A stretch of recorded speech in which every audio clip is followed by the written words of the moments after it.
Geralmente as pessoas acham que fitoterapia e planta medicinal é tudo a mesma coisa. Não é. Qualquer povo, sem exceção, qualquer povo da humanidade já fez uso das plantas medicinais. O chá quente à noite, principalmente na véspera do sono, atrapalha o sono. Se eu fosse resumir de uma forma bem simples, eu diria para você que o limão é quase que uma espécie de rei aí das nossas frutas. Você deve lembrar de uma época antiga em que as pessoas lavavam o cabelo no tanque, né? Que a gente punha a cabeça lá e a água escorria. Sim. Essa é a forma correta de lavar o cabelo, não deixar o shampoo escorrer, porque ele faz esse processo de envelhecimento da pele. Existem coisas naturais que são homônimas, que fazem a mesma coisa que o Zempic faz, só que dão mais trabalho. Aí as pessoas preferem pagar caro, né, por uma coisa que você pode fazer em casa. O óleo de copaíba, ele age em alguns receptores do nosso cérebro, chamado de receptores canabinoides. Você já deve ter ouvido falar do famoso CDB, que é o óleo tirado lá da semente da maçã, que é utilizado para ansiedade, TDAH e tudo mais. Esse óleo age nos receptores canabinoides, como a copaíba faz. Que bom que você veio aqui ao canal Leda Nagli assistir mais um vídeo. Aproveita, faz um comentário, dá um like, avisa seus amigos, compartilhe esse vídeo e fique à vontade para curtir. E hoje vamos falar das ervas e da importância delas na saúde da gente. Sei lá, um chá de louro com folhas verdadeiras, frescas, de louro e outros assuntos que tais. O entrevistado é o Dr. Júlio Luckmann. Júlio Luckmann é graduado em Filosofia e Nutrição, tem pós-graduação em Psicopedagogia, Neurociências, Nutrição Clínica e Fitoterapia. Tem mestrado em Cognição e Emoção e doutorado em Naturopatia, com ênfase em Fitoterapia. E o assunto realmente é fitoterapia, porque ele é fitoterapeuta e é neurocientista. E eu quero muito saber do que as plantas podem fazer por nós. Ah, sim, não esquece de me dar selo, hein?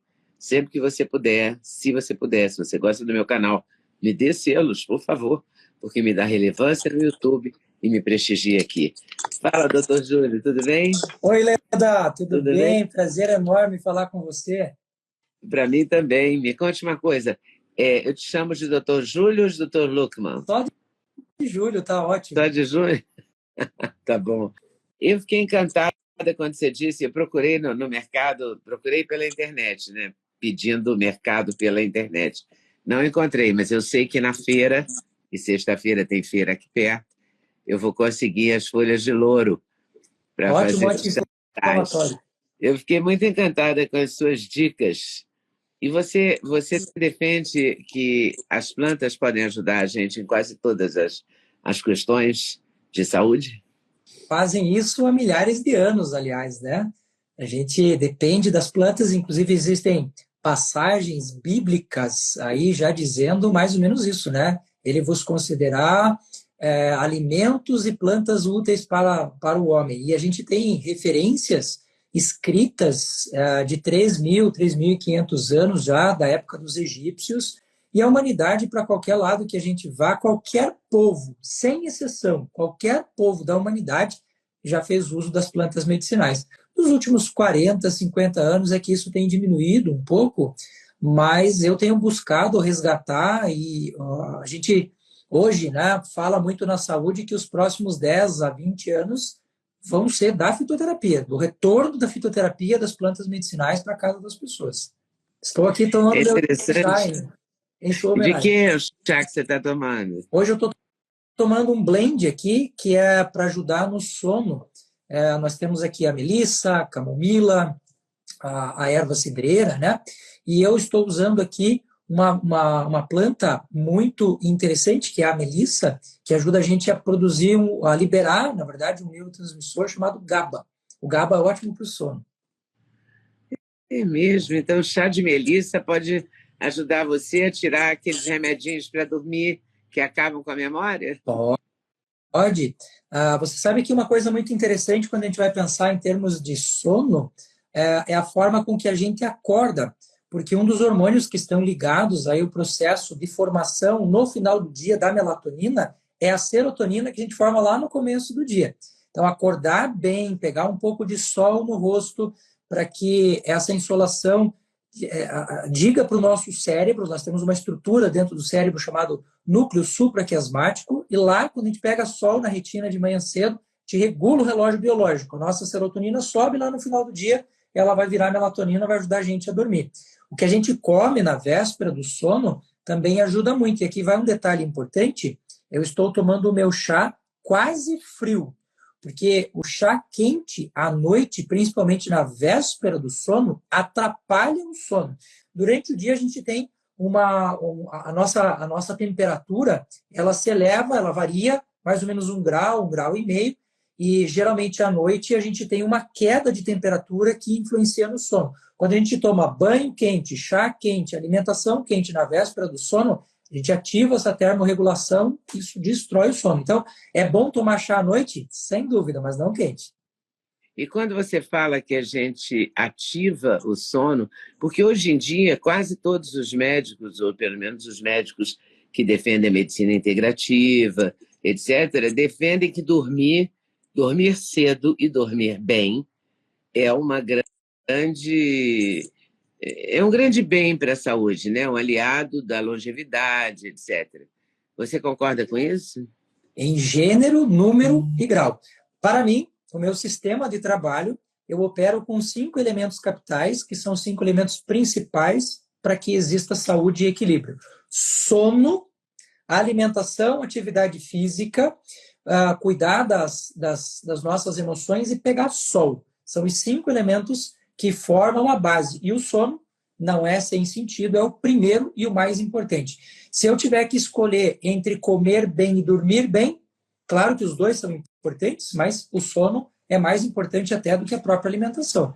E o dormir bem, ele tem sido entendido, eu acho que de forma equivocada pelas pessoas, como dormir muito. Isso não é dormir bem.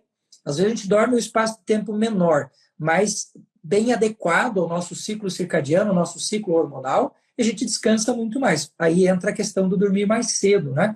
Dormir mais cedo, tudo na natureza está relacionado com esse movimento que a Terra faz, a Lua faz, o Sol faz, e esse encaixe de algumas horas de sono antes da meia-noite é muito mais significativo do que a gente dormir depois da meia-noite.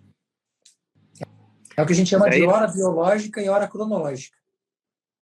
Mas as pessoas que trabalham à noite, os artistas, os garçons, os motoristas, pessoas assim que trabalham a noite toda, frequentemente a gente pega o motorista de aplicativo que diz, eu prefiro trabalhar à noite porque tem menos trânsito, ao mesmo tempo ele tem mais medo, ele fica bem feliz quando ele pega assim 2 mulheres saindo do teatro, ou você saindo da casa de alguém, indo para a sua casa, você sente a alegria dele ao pegar uma pessoa assim, porque ele não tem tanto medo da violência.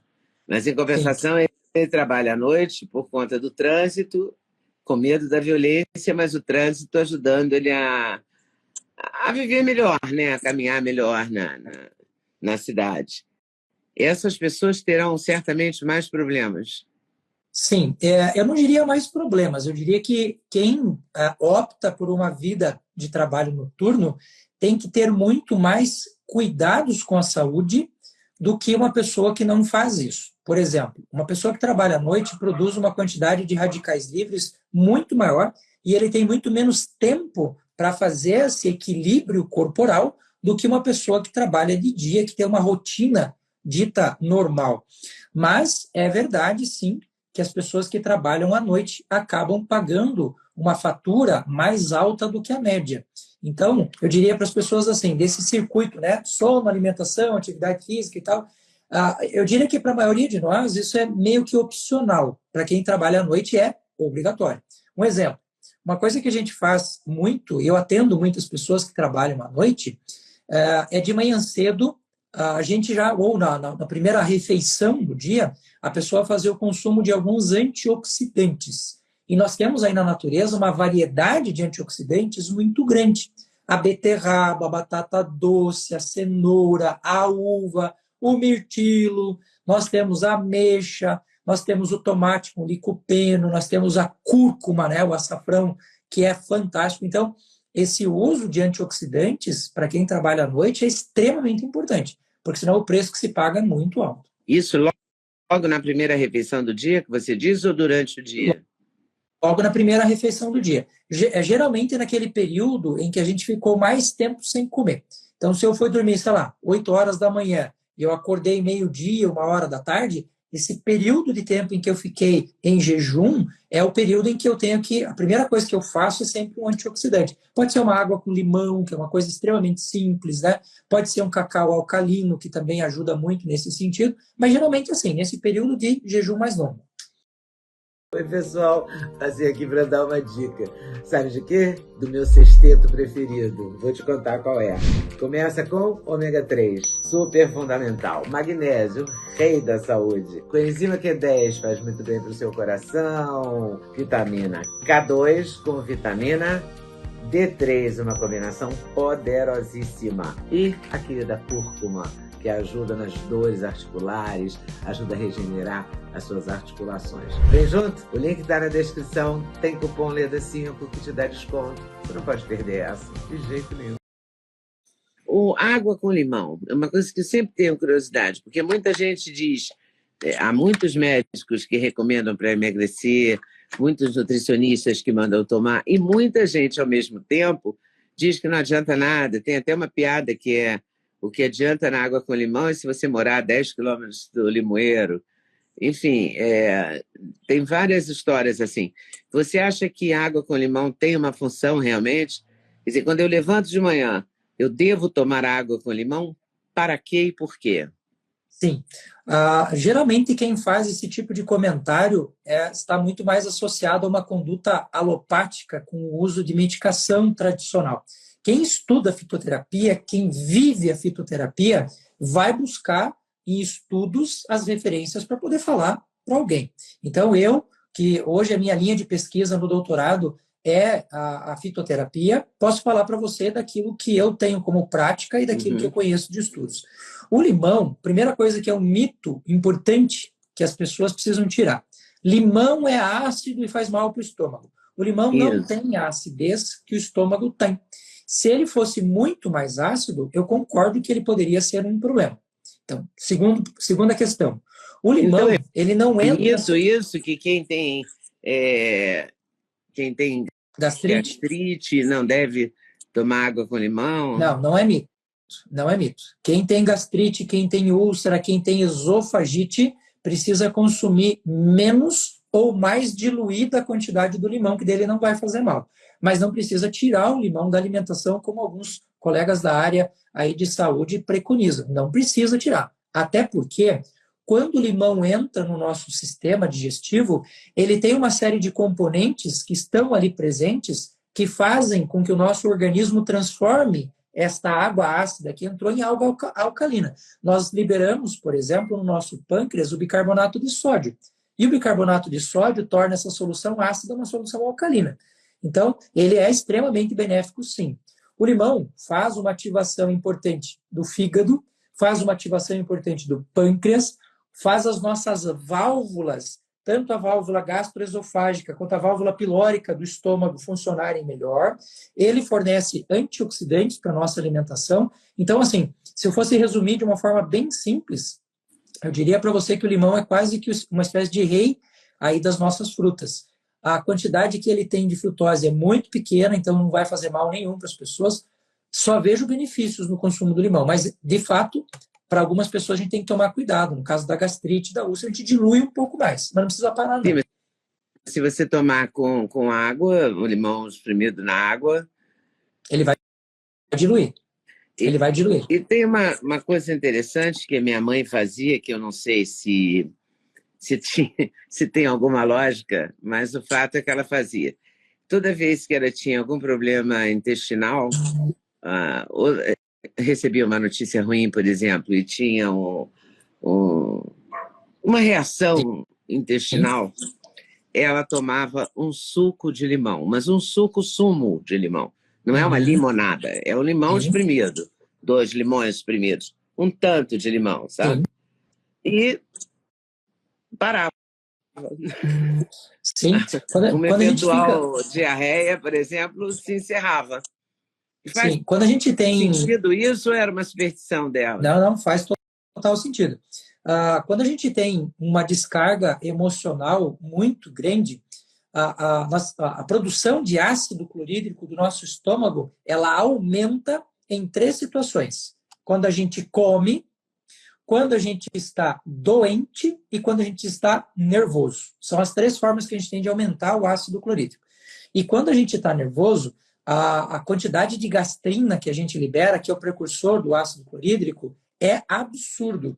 E quando a gente coloca uma solução como o limão, que entra ácido, mas alcaliniza, a gente faz uma inversão de polaridade e de maneira bastante rápida, coisa de 3 a 4 minutos, a gente equaliza isso. E uma coisa, Leda, importante, que boa parte das pessoas pensa de maneira equivocada é sobre a azia, por exemplo, né? A azia, quando ela acontece em jejum, a pessoa não comeu nada e ela está com azia, ela precisa procurar um gastro para fazer um tratamento, porque essa azia provavelmente é por excesso de ácido. Mas quando a azia acontece depois da alimentação, isso não é excesso de ácido. Em 95% dos casos, isso é falta de ácido, porque as válvulas que fazem o fechamento, a válvula gastroesofágica, ela é pH dependente. Então, quando a gente tem uma quantidade pequena de ácido, ela não consegue fazer a contração do jeito que a gente precisa. E aí você tem a azia. E o limão, quando a gente faz o consumo do limão nessa condição, um pouco antes da alimentação, a gente está justamente fazendo contração dessas válvulas. Então, o limão é fantástico para isso. Uma outra substância que faz algo muito parecido é o vinagre de maçã. Uma colher de vinagre de maçã em meio copo de água, de preferência morna, antes das refeições, para quem tem a azia, você vai ver que resolve com muita rapidez. E quem tem azia e já tem gastrite, aí entrando muito na área funcional do meu trabalho, nós usamos a batata doce. A batata doce crua, ela tem um precursor de vitamina A e vitamina E, que faz com que a gente recupere o epitélio ali, o tecido do nosso intestino, numa velocidade incrível. Mas como assim a batata doce crua? Você come um pedaço de batata doce? Isso mesmo. Mais ou menos a grossura de um dedo, né? Uma batata doce média, porque tem batatas enormes e tem batatas muito pequenas. Mas a batata comercial, aquela que a gente Tem, que a gente usa... compra no mercado, que é comum. Isso mesmo. Pode cortar com casca e tudo, pode bater no liquidificador e fazer uma espécie de vitamina, ou pode se comer a batata doce. Tranquilo. É incrível. Batata doce, e existem algumas plantas que são fantásticas para esta recuperação de um caso de gastrite, como é o caso da beldroega. A beldroega é uma planta invasora, em tudo que é canto do Brasil que você vai, está cheio de beldroega para cá, para lá. A beldroega faz um papel importante nesse processo de proteção ali do nosso intestino. A alface faz um papel muito parecido com isso. Então, plantas pinheira santa, guaçatonga, urtiga dioica, tem várias plantas aí que ajudam nesses casos de úlcera, gastrite, assim por diante. Como é que chama essa que você falou? Não sei o que é, Ega? Beldroega. Beldroega. Eu nunca Chamada ouvi falar, eu vou também de anotar para poder pesquisar, porque essa eu não conheço a cara dela. Vai estar no meu próximo livro de plantas medicinais que eu vou lançar até o final do ano. Ah, é? E você tem vários livros? 21 até agora, Caramba! vou lançar 22 e 23 agora. Me diz uma coisa, os sóis, os omeprazóis da vida, podem ser substituídos por plantas? Depende do caso.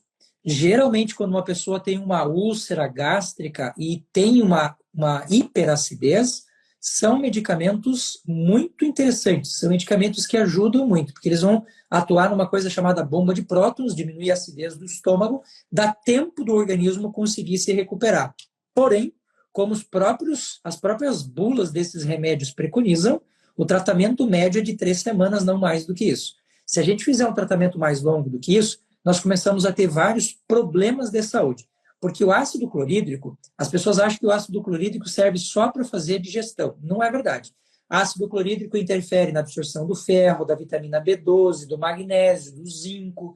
Então, quando a gente diminui a acidez do nosso intestino, nós diminuímos também a capacidade de fazer absorção de uma série desses minerais. Outro problema grave é que quando a gente não faz essa primeira fase da digestão de maneira correta, a gente não consegue abrir as proteínas, elas vão passar mal digeridas para o intestino delgado.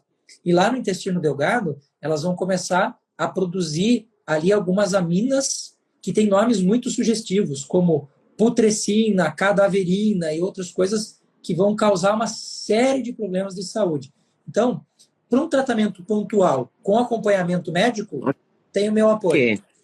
Para tratamento contínuo, de jeito nenhum. Aí a gente usaria outras estratégias que a pessoa precisa fazer no dia a dia dela. Por exemplo, tirar o café, tirar o refrigerante, tirar os condimentos. Porque às vezes, Leda, o que acontece muito é que as pessoas elas esperam uma espécie de milagre no remédio. Então a pessoa tem uma úlcera gástrica porque ela toma café demais. Aí ela toma omeprazol, achando que o omeprazol vai sarar ela, mas ela continua tomando café. É a mesma coisa que você está com aquela luz do radiador piscando no carro ali, e a gente vai lá e mete um esparadrapo em cima. E fala, agora não tem mais problema nenhum. Tapar o sol com a peneira. Então, a medicação ela é sempre um adendo, um adereço importante, mas é a mudança do estilo de vida que faz uma diferença gigantesca. Mas se você não tem úlcera, por exemplo, aí você tomando água com limão e coisas desse gênero, você pode ir tirando esses sóis aí da sua vida. Tranquilamente. Um substituto que estaria quase ao pé dos omeprazóis é a espinheira santa. A espinheira santa com a guaçatonga, também chamada de erva de bugre em algumas regiões do Brasil. Essa combinação dessas duas também Erva de diminui quê? erva de bugre, chamada guaçatonga. Nossa, cada nome, né? E você sabe que isso era Porque extremamente comum. espinheira santa a gente ouve falar, é mais comum de ouvir falar, né? Sim. Do que essa de bugre aí. Essa eu nunca tinha ouvido falar. Erva de bugre. Erva de bugre, a beldroega, que a gente falou agora, são plantas incríveis para este propósito. E elas são encontráveis? Sim. Hoje nós temos... Tenho medo que a gente que é ignorante nesse assunto, não é você, o que acontece? A gente tem medo até de ser enganado, né? Porque tem umas pessoas nas feiras que vendem ervas, né? Sim. Mas sim, por isso... tirando as ervas tradicionais, que você já conhece mesmo e tal, e a espinheira santa serve seca ou serve em pílulas? Não. Sim, existem várias formas. Você pode fazer tintura de espinheira santa, que daí a gente usa álcool de cereais para fazer isso. A gente pode fazer ela em cápsula, extrato seco, a gente consegue fazer ela rasurada. Dá para fazer de inúmeras formas. Porque aí você consegue comprar num lugar que você respeite, que você conheça a origem, né? Sim. Tem um remédio que eu tomo há muito tempo, receitado por uma alopata, reumatologista, eu acho, que era um remédio chamado Piascledine, que é a base de abacate. Sim. E era caríssimo, comprava na França, era um drama. Todo mundo que ia a Paris, eu pedia tal do Piascledine. Agora vende no Brasil, continua caro, mas vende no Brasil. Esse tipo de medicação, que é a base ajuda mesmo? É verdade? Ajuda.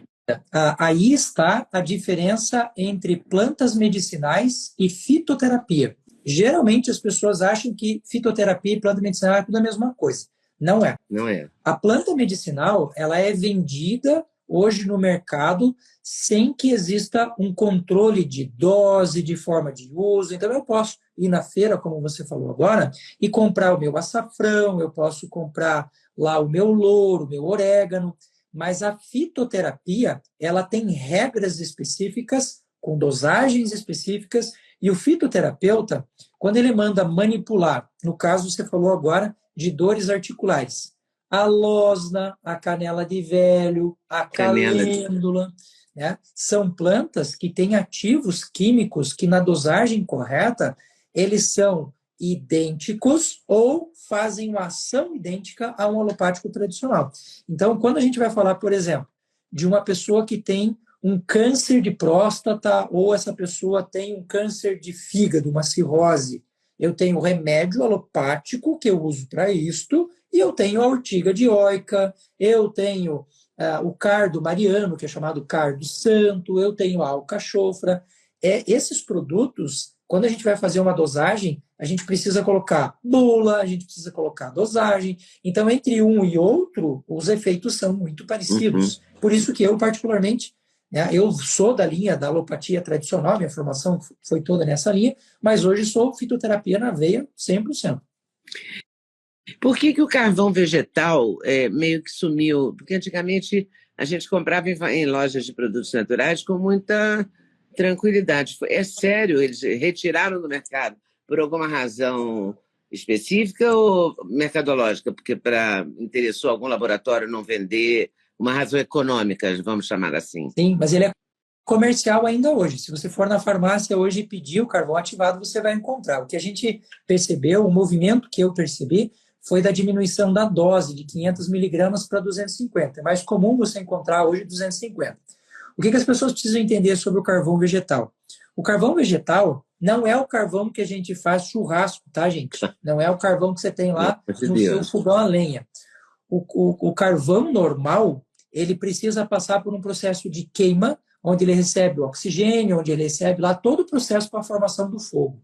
O carvão ativado, ele é queimado sem oxigênio. Então, a gente põe ele dentro de uma lata, põe fogo embaixo dela, sem oxigênio, e ele vira um carvão. Esse processo faz com que ele perca elétrons e ele fica com uma carga que é uma carga de radical livre. Então, quando ele entra no organismo, o carbono ele é extremamente forte nesse sentido, o que tem de bactéria, o que tem de toxina, o que tem de remédio, o que tem de coisas no intestino, ele vai limpando tudo. A ação do carvão ativado é simplesmente incrível. Aí a questão mercadológica que você citou agora. O carvão não pode ser registrado por ninguém. E eu não posso criar o meu carvão ativado e falar, só eu posso vender. É o que acontece com o magnésio, o que acontece com a vitamina D. Então, o mercado não tem muito interesse em divulgar essas coisas, mas eu uso muito o carvão ativado. E eu sempre falo para os meus pacientes, qualquer circunstância, situação que você percebeu que o seu intestino não está legal, faz o carvão ativado por 3 dias. Por 3 dias. Ele não vai te trazer grandes prejuízos nesse período de tempo, ele vai te trazer benefícios e como profilaxia, como tentativa de solução aí dos problemas, se a gente saber ainda o que é, se é intoxicação, se é uma intolerância, ele ajuda muito. O que não se pode fazer é uso contínuo. Aí é problema. Ah, é?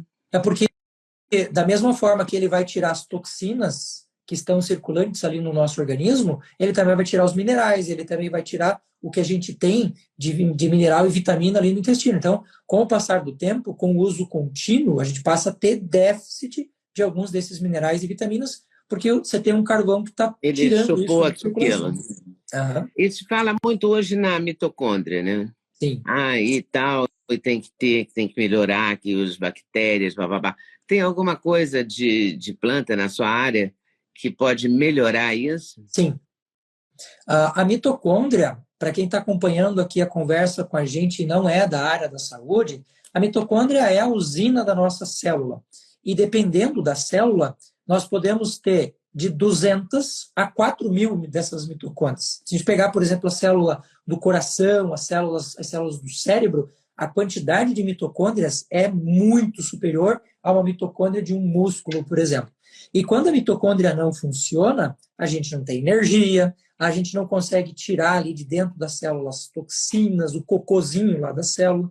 Então, essa fadiga, esse estresse mitocondrial que a gente tem hoje, por excesso de produtos químicos e por excesso de comidas ruins na nossa saúde, fazem com que a maioria das pessoas, assim, de uma forma esmagadora, estejam sem energia, estejam sem vontade, estejam, sabe, com aquilo que o corpo poderia estar dando em termos de devolutiva de energia muito baixo. Aí o que a gente precisa fazer?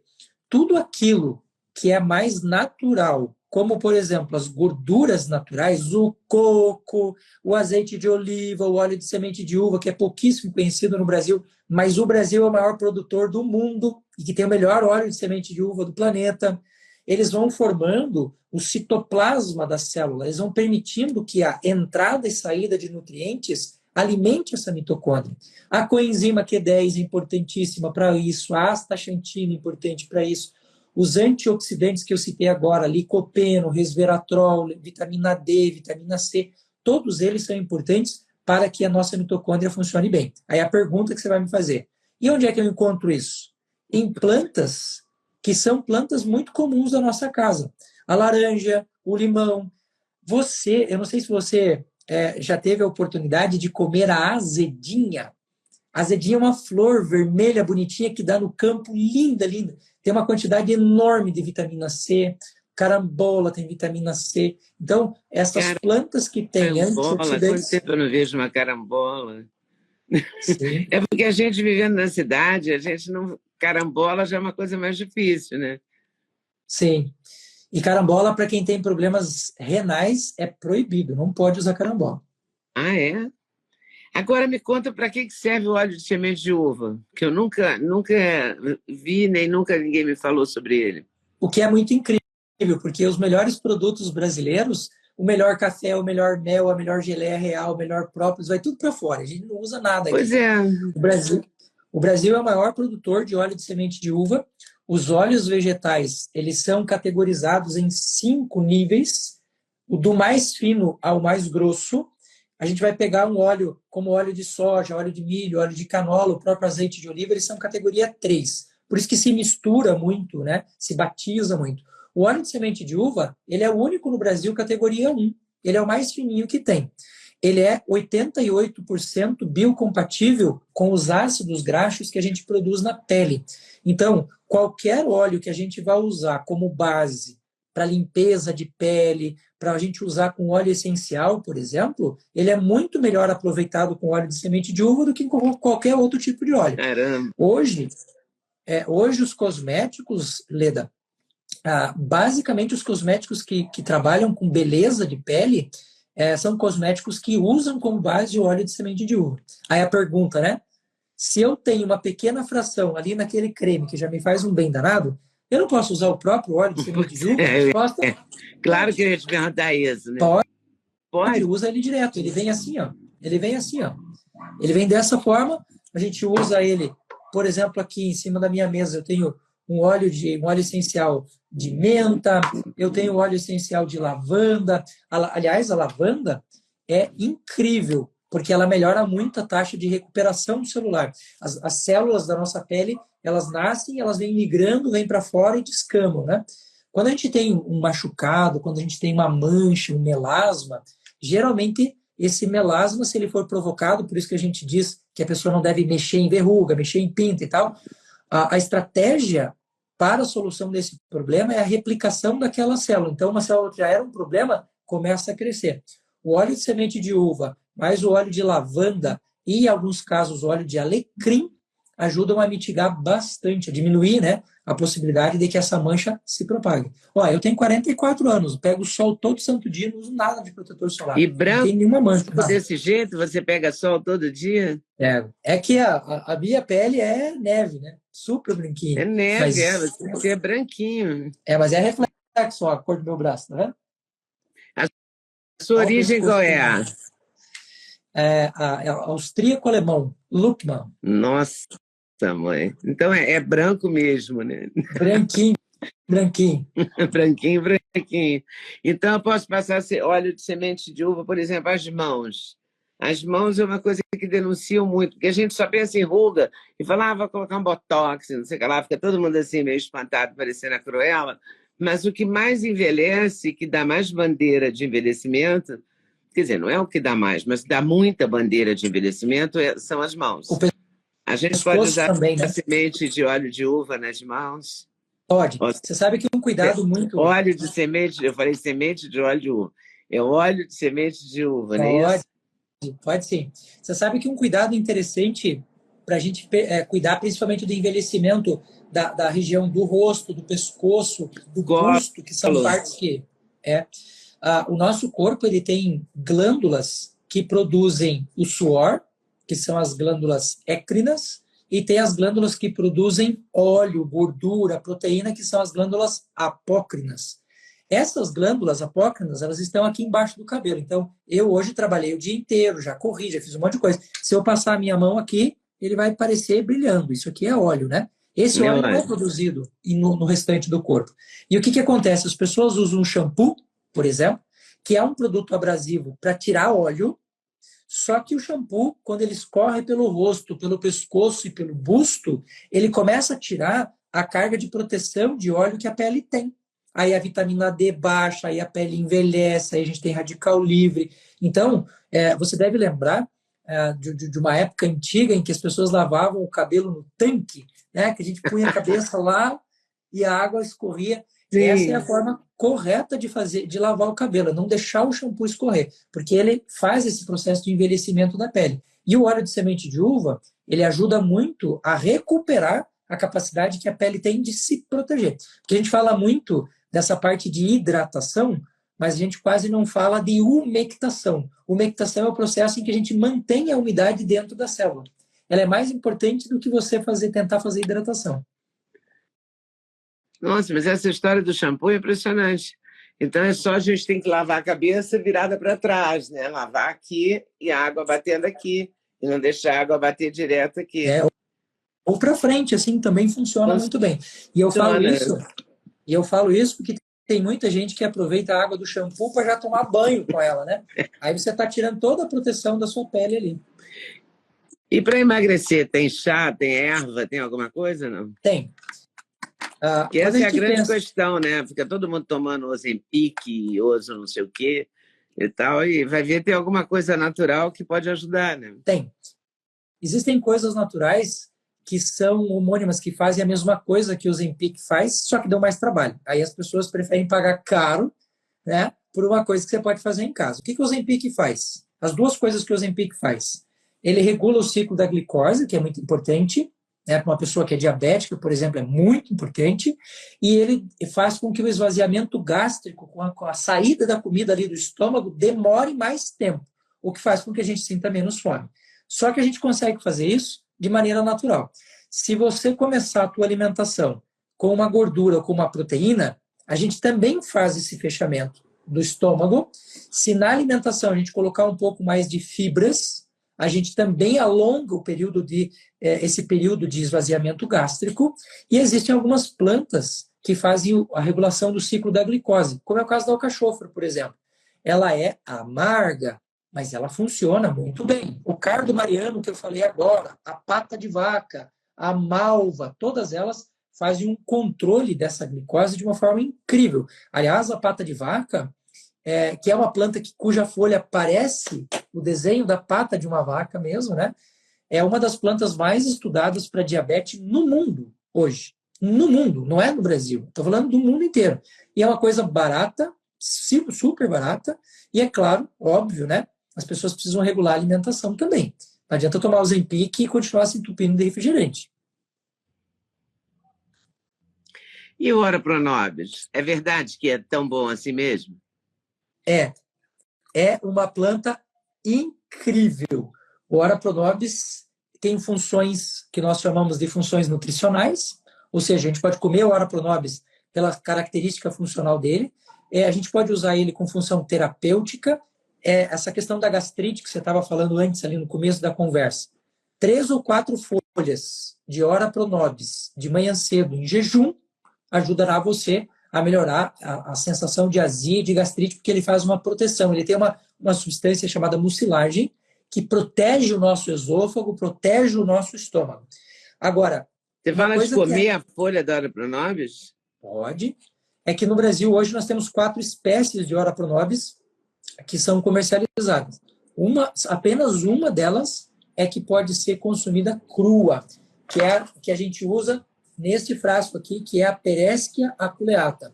Essa Ora Pronobis pode ser consumida crua. Mas aqui nesse caso... eu posso misturar em alguma coisa, não posso? Pode. É que essa daqui, a função dela não é terapêutica, a função dela é alimentar. A gente, numa dose de Ora Pronobis em pó, a gente tem em torno de 25 gramas de proteína, o que é bastante coisa. Agora, se a gente fosse comer isso cru, a gente teria que comer muito Ora Pronobis, cerca de 35 a 40 folhas. Agora eu estou com medo de comer Ora Pronobis crua, porque eu plantei aqui em casa Ora Pronobis, mas eu estou longe do vaso para te mostrar se é verdadeiro ou não sei. Eu sei que eu peguei um galho de Ora Pronobis e enfiei na terra e é impressionante como cresce, né? Sim. A tua é que cor a folha? Verdinha ou amarelinha? Verdinha.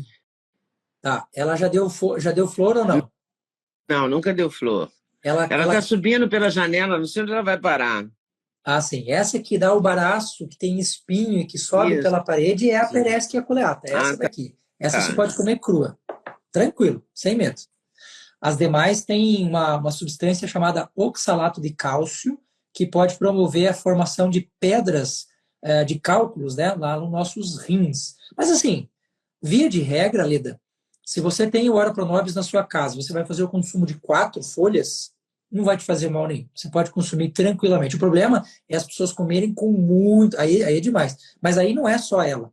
Aí a beterraba também tem, aí a berinjela também tem, aí a gente também tem isso no brócolis. Se a gente for levar isso a cabo, a gente não come mais nada, né? Mas em Minas Gerais, em Tiradentes, por exemplo, restaurantes mais sofisticados têm o Ora Pronobis na comida mesmo, e é uma delícia. Né? Meu refogado parece couve, né? Tem um sabor especial. Mas Eu gosto muito, eu sou suspeito para falar, porque eu adoro o Ora Pronobis de todas as formas possíveis que você pode imaginar. Molho em cima do arroz, cru. Se você ver os meus vídeos, de vez em quando eu estou lá mastigando o Ora mastigando uma Pronobis, né? folha, já vi você mastigando várias folhas. Sim, Mas no caso da Ora Pronobis do pó, eu ganhei essa lata de pó de sim, Ora Pronobis, da Nação Verde, do isso Ricardo. Eu mesmo. ganhei. Aí eu devo fazer comer como? Eu não abri ainda. Você pode misturar ela numa vitamina, você pode misturar ela, eu não sei se você consome whey protein, assim, para reposição de proteína, Eu, às vezes, ela pode estar tomo whey misturada. protein com uma coalhada. Eu misturo na Pode misturar junto. coalhada. Eu posso Aham. botar Ora Pronobis ali também. Não vai alterar o gosto, não? Não muito. O Ora Pronobis, esse em pó, ele lembra um pouquinho o cheiro e talvez o gosto da erva mate. Se você já tomou chá mate alguma vez, você vai lembrar muito da Ora Pronobis. E qual é o chá que você consome assim todo dia, por prazer ou para dar sono, você já falou, Sim, né? Que é essa misturinha que você toma aí essa hora, né? sim. Eu tenho alguns chás que são de uso mais constantes e contínuos, mas eu procuro não fazer o mesmo chá todo santo dia se não tiver necessidade. E, aliás, para quem tem planta medicinal em casa, aí vai uma dica bem importante. Se você tem um pé de hortelã na sua casa, por exemplo, colha o hortelã na segunda-feira, que você vai usar durante toda a semana, guarde as folhas na geladeira. Por quê? Porque quando a gente começa a mexer na planta, a informação que a gente está passando para a planta é que ela está sendo devorada. A planta não tem perninhas para correr, então o que ela faz? Ela produz elementos químicos que fazem com que ela se torne tóxica. Isso não é só para planta medicinal. Quem tem pé de salsinha, pé de couve, pé de alface em casa, a gente tem que colher o que a gente vai usar daquele pé, ou então você tem pelo menos 3 ou 4 pés, para a gente colher todo dia um pouco de cada um, mas não se deve colher de uma planta só. Plantas que eu gosto, sálvia, eu adoro o manjericão, eu acho um chá fabuloso. Eu tenho 5 espécies de hortelã aqui na minha casa. Eu tenho hortelã canadense, eu tenho hortelã verde, eu tenho hortelã-pimenta, eu tenho hortelã roxa. Hortelã é uma coisa que eu adoro. A cidreira, é importante que as pessoas saibam que existem 3 tipos de cidreira. A erva, que é um pé grandão de cidreira, o capim-limão, que as pessoas também chamam de cidreira, ou capim-santo. Mas é uma delícia, melissa. né? Um chá de capim-limão é o máximo. E aí é uma coisa interessante, porque a cidreira, a Melissa officinalis, que é também chamada de erva cidreira, que é a que eu estou tomando aqui, ela é fantástica para o sono. O capim-limão não é legal para o sono, porque ele é ácido, e tudo que é ácido interfere no ciclo do sono. Então, para a noite, ele já não é tão indicado. As plantas ácidas, que é o caso da erva mate, do chá verde, do banchá, todos eles, o anis estrelado, todos eles são ácidos e interferem no sono. Então, a gente não deve fazer à noite. Agora, a melissa a gente pode fazer à noite, a valeriana a gente pode fazer à noite, a camomila pode-se fazer à noite. Todas elas De podem. mulungu também não tem? Ótimo. É uma planta que dá muito no Nordeste, com uma flor vermelha linda, fantástica. E ela realmente é muito boa. Só que, como qualquer produto medicinal, o uso constante e contínuo vai levando a gente a um patamar em que você começa a estabilizar, o corpo começa literalmente a acostumar. Então, por isso que eu gosto de variar. Geralmente, o chá que eu faço na segunda, eu vou repetir só na quinta-feira de novo. Então, é dia sim, 2 dias não, em média. Isso vale para comida também, viu? O povo que gosta de comer feijão e arroz todo dia, é bom dar uma variadinha. Olha só, muito bom. Então, vale variar. Eu nunca pensei nisso, em variar a erva de um chá. E vale Sim. esses chás em saquinho, eles são de verdade? Pergunta chata de Vale. fazer, difícil, né? É, É porque, por vale. exemplo, quem mora, você deve morar numa casa, né? Você Moro. tem tudo plantado, porque eu vejo você fala, aí você pega essa folha, você pega e tal. Eu moro em apartamento, eu tenho uns vasos. Sim. Mas, por exemplo, hortelã é uma coisa que não dá certo comigo. Eu não sei se é a minha mão que não presta para hortelã, não me dou com hortelã. Para plantar, ela não sobrevive muito tempo comigo. Uhum. Já o manjericão sobrevive, a sálvia, mais ou menos, o alecrim, sim, muito tempo. O alecrim tem uma durabilidade maior. Não é? É difícil, Sim. a hortelã é difícil, ela não é para um qualquer, não. Hortelã, Escolhe ela quem vai precisa plantá-la. hortelã, ela precisa de um vaso grande que não tenha muita variação de umidade. Quem mora em apartamento geralmente usa vasos menores e por causa da incidência do sol, a terra seca muito rápido. Por isso que o alecrim e a sálvia, que são plantas de deserto, elas sobrevivem muito bem. Agora, o hortelã, que é uma planta de banhado, uma planta de umidade, ela precisa de estar com umidade constante. E aí, em vasos menores, ela tende a morrer muito fácil. Mas Morre muito fácil. Põe ela no assim, vaso o grandão. Ora Pronobis está sobrevivendo a mim muito bem. Mas a terra, toda vez que eu vou molhar, a terra está seca. E eu não sabia que ele gostava tanto de água. Ele gosta muito de água, Ora Pronobis? Gosto. É um cipó, ele chupa muita água, ele puxa muita água. Mas ele tem uma tolerância à falta d'água muito boa, muito boa. Porque ele é uma planta de regiões que são regiões áridas, né? Então ele resiste muito bem. Como é que começa o seu interesse pelas plantas? Você fez medicina tradicional? O meu gosto pelas plantas já começa desde a minha infância. A minha avó, a avó que eu tinha mais perto, era curandeira. Então as pessoas sempre recorriam a ela e o jardim dela sempre foi uma grande horta de plantas medicinais. E isso sempre ficou muito marcado. A minha formação foi uma formação alopática, tradicional, remédio, e quando eu fui fazer o meu primeiro doutorado, eu senti uma necessidade muito grande de olhar para essa parte natural, que aí foi quando eu voltei a fazer a nutrição. Porque a minha área de concentração não era isso. Eu sou formado em filosofia, minha primeira graduação é em filosofia. Da filosofia eu fui para a neurociência, da neurociência eu fui estudar cognição e tal, e aí depois é que eu voltei para a nutrição. E aí eu fui buscando alguns recursos nas plantas medicinais para a solução de problemas meus e da minha família. Eu falei, eu vou estudar esse negócio aí para entender por que isso faz bem. Aí comecei e não parei nunca mais. Aí fui para a fitoterapia, da fitoterapia nutrição clínica, e hoje meu doutorado é estudando a copaíba, o óleo vegetal e essencial de copaíba. Copaíba. E para que conclusão você chegou até agora sobre a copaíba? A copaíba é uma planta incrível. Na verdade, a gente chama a copaíba, mas são 16 árvores que são chamadas copaíferas, né? Que são as que produzem o óleo. Dessas 16, 4 produzem um óleo específico que nos permite fazer o óleo essencial, porque existe o óleo vegetal, que é esse óleo gorduroso, que ele não evapora, e existe o óleo essencial, que é o óleo que, se você passar na pele, ele evapora. E o óleo de copaíba, ele age em alguns receptores do nosso cérebro, chamado de receptores canabinoides. Você já deve ter ouvido falar do famoso CDB, que é o óleo tirado lá da semente da maconha, que é utilizado para ansiedade, TDAH e tudo mais. Esse óleo age nos receptores canabinoides, como a copaíba faz. Assim, a vantagem que a gente tem do óleo essencial de copaíba é que ele é muito mais barato, muito mais acessível e ele tem funções que o CDB não tem. Então, eu não estou dizendo que um é melhor do que o outro, eles têm funções, no final das contas, diferentes. Mas, nessa questão dos receptores canabinoides para ansiedade, TDAH, autismo, para depressão, para ansiedade, Eu, Júlio César, vou puxar a brasa para o meu lado, né? Eu prefiro usar a Copaíba. Muito melhor, muito mais barato. Mesmo? Isso é uma informação importantíssima, porque o óleo de canabidiol, é muito difícil, é muito caro, requer, às vezes, entrar na justiça, é uma coisa trabalhosa. Sim. A Copaíba já é uma coisa que toda casa de produto natural acho que tem, né?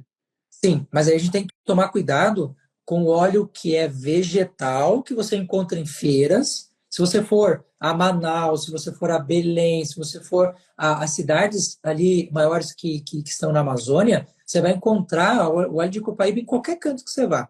O óleo essencial requer uma tecnologia de extração que não é tão simples. Então, para usar o óleo essencial, é diferente de usar para o vegetal. O óleo vegetal, o que a gente extrai da copaíba, ele é ótimo para cicatrização.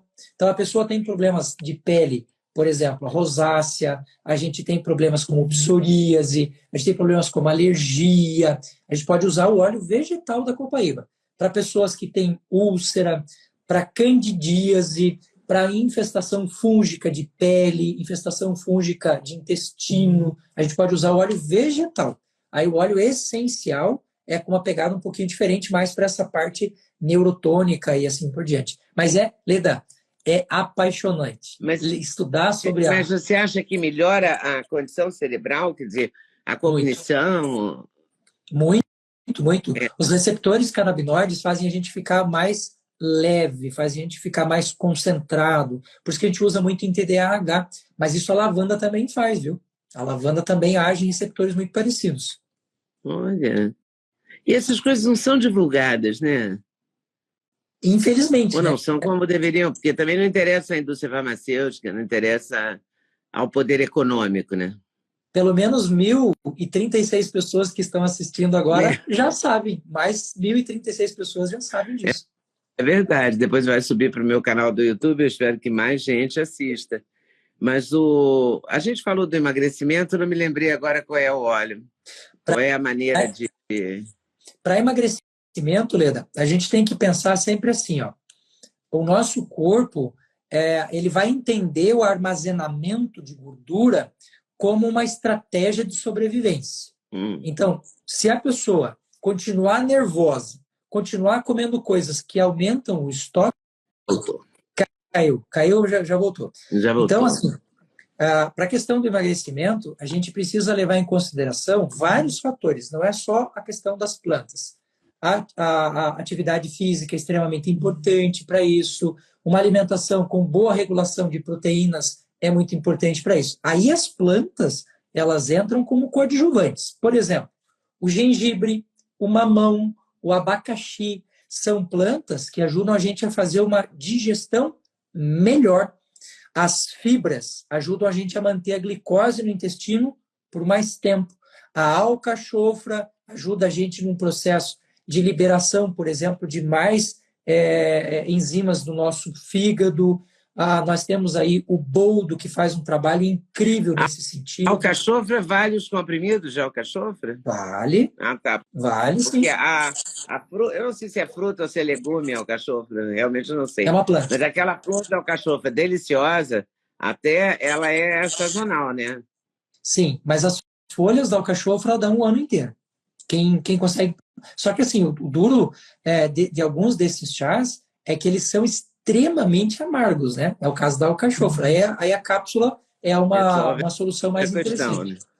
Sim. E aí ela serve como cápsula digestiva? Ela substituiria essas cápsulas digestivas que são vendidas em casas de produto natural também?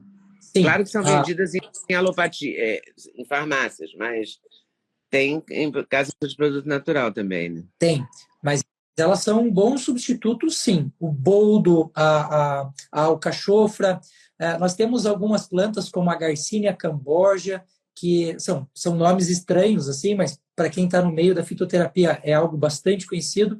Ela ajuda, por exemplo, a Garcinia cambogia ela tem um efeito muito interessante, que ela inibe a vontade de comer doce. Na verdade, não é que ela inibe a vontade, ela inibe a percepção do gosto do doce. Então, quando tu bota um chocolate na boca, por exemplo, ele fica com gosto de sabão. Aí o cérebro começa a associar como uma coisa ruim. Aparece em fórmulas para emagrecer. Tem. Tem Não várias. aparecem fórmulas. Ajuda a regular o ciclo da glicose, que é um ciclo interessante. Mas eu volto a dizer para as pessoas, não é milagre. Emagrecimento é um estilo de vida. Mas a planta pode ajudar, né, nesse caso. Ajuda muito, ajuda demais. É um coadjuvante importante, um ator coadjuvante importante ali no processo, né? E também só de você recomendar o chá já é um fator interessante, porque a pessoa toma mais água e toma mais líquido, né? Tudo tem uma... É um conjunto da obra, né? Que o chá entra como coadjuvante também aí, junto com todas as plantas. Sim. E aí, esse é o próximo livro que você falou que vai lançar em dezembro, é sobre o que mesmo? Plantas medicinais. Sempre sobre plantas, todos os outros 20 e tantos? Não, eu tenho livros sobre filosofia, livros sobre orientação emocional, que é a minha primeira formação. Eu tenho livros, esse daqui é um dos meus livros. Inteligência emocional, foco e motivação. Esse aqui é o meu último livro. Para mim, né? Então eu tenho que ler o contrário. Inteligência emocional em gotas, é isso? Esse é meu último livro. Eu tenho vários aí. O mais recente.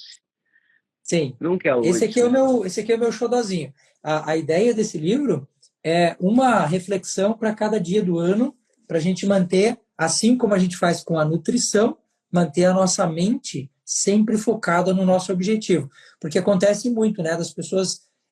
Isso é o dia a dia meu de clínica. A pessoa vem aqui, ela fala, nossa, que legal, vou começar. Ela faz 3 dias e vai embora. Então, a ideia é manter o objetivo ativo, manter a mente ativa, para que a gente consiga consolidar esses objetivos, né? Oi, pessoal, tudo bem? Passei aqui para avisar que o meu sexteto de suplementos, os queridinhos da Leda, já tem um link especial. Então, você compra direto, numa tacada só, o sexteto. Ah, sim, você pode acrescentar colágeno, você pode acrescentar melatonina, tudo depende da sua escolha, mas dormir bem é o melhor negócio, pode acreditar em mim. Vale conferir com certeza. Vai lá no link.